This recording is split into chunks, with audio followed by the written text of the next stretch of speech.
पुणे जिल्ह्यातील अनेक भागात शनिवारी 27 सप्टेंबर रोजी रात्रभर आणि रविवारी 28 सप्टेंबर 2025 रोजी सकाळी मुसळधार पाऊस कोसळला आहे।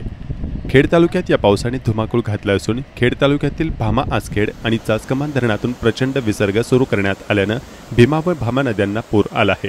चास भागात एका चारचाकी मोटारीसह वाहून गेल्याचे स्थानिकांनी कळवले आहे। या वाहून गेलेल्या मोटारीसह त्यातील व्यक्तींचा शोध सुरू आहे। अनेक ठिकाणी पूल पाण्याखाली गेले आहेत। काही ठिकाणी चक्क डांबरी रस्ते आणि पिके शेत जमिनीसह खरवडून वाहून गेली आहेत।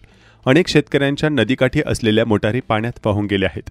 कळमोडी धरणातून अनियंत्रित विसर्ग सुरू असून भामा आसखेड आणि चासकमान धरणांच्या विसर्गात मोठी वाढ झाल्यामुळे नद्यांना पूर परिस्थिती निर्माण झाली आहे। एकाच रात्रीत एवढ्या प्रचंड विक्रमी पावसाची नोंद झाली। चासकमान धरणातून भीमा नदीपात्रात सकाळी 20,310 क्युसेक्सने विसर्ग सुरू आहे, तर भामा आसखेड धरणामधून भामा नदीपात्रात एकूण 13,312 क्युसेक्सने विसर्ग करण्यात येत आहे। चासकमान धरणातून सायंकाळी आणखी 10,000 क्युसेक्स विसर्ग वाढवण्यात आला आहे। 30,000 क्युसेक्सपेक्षा अधिक मोठा विसर्ग सुरू असल्याने चास कडूस टोकेवाडी दरम्यानचा पूल पाण्याखाली गेला, तर भामा आसखेड धरणामधून विसर्ग सुरू असल्याने धामणे करंजविहिरे दरम्यानचा पूल पाण्याखाली गेला असून या भागाचा संपर्क तुटला आहे। खेड तालुक्यातील पश्चिम भागातील बहुतांश गावात सुरू असलेल्या पावसाने सोयाबीन आणि भुईमुग पिकांचे प्रचंड नुकसान झाले आहे। आसखेड खुर्द भागातील शेतकऱ्यांनी सोयाबीन व भुईमुग इतर पिकांचे मोठ्या प्रमाणावर नुकसान झाल्याचे कळवले आहे।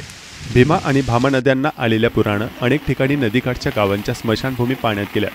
शनिवारी रात्रभर पडत असलेल्या पावसामुळे भामा नदीला आलेल्या पुरात आगरवाडी आणि राक्षेवाडी या ठिकाणच्या शेतकऱ्यांच्या नदीकाठी असणाऱ्या मोटारी वाहून गेल्यात। संततधार पावसाने भीमा आणि भामा नदी दुधडी भरून अक्षरशः अनेक गावात धोक्याच्या पातळीवर वाहत आहेत। इंद्रायणी नदीच्या पाण्याच्या पातळीत वाढ झाली असून आळंदीमध्ये भक्ती सोपान पुलावरून पाणी वाहत आहे।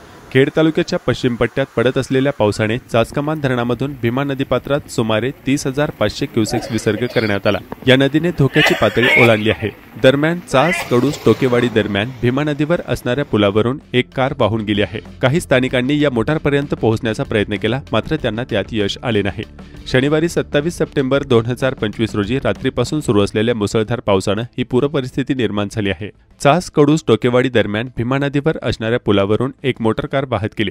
संबंधित बुडालेल्या कारमधील काही जण बुडाल्याची शक्यता स्थानिकांनी वर्तवली आहे। प्रशासनाने याबाबत अद्याप काहीही अधिकृत माहिती दिली नाही। दरम्यान भामा आसखेड धरणातून भामा नदीपात्रात चालू वर्षाच्या हंगामातील सर्वात मोठा विसर्ग सोडण्यात आला आहे। 13,312 क्युसेक्सने हे पाणी नदीपात्रात सोडले जात आहे। त्यामुळे करंजविहिरे ते धामणे गावांच्या दरम्यानचा दळणवळण करण्यासाठीचा पूल पाण्याखाली गेल्याने वाहतूक बंद करण्यात आली आहे। कोरेगाव खुर्द गावातील सोयाबीन पाण्याखाली गेल्याने मोठे नुकसान झाल्याने स्थानिक शेतकरी सतीश कडुसकर, भानुदास शेळके आदींनी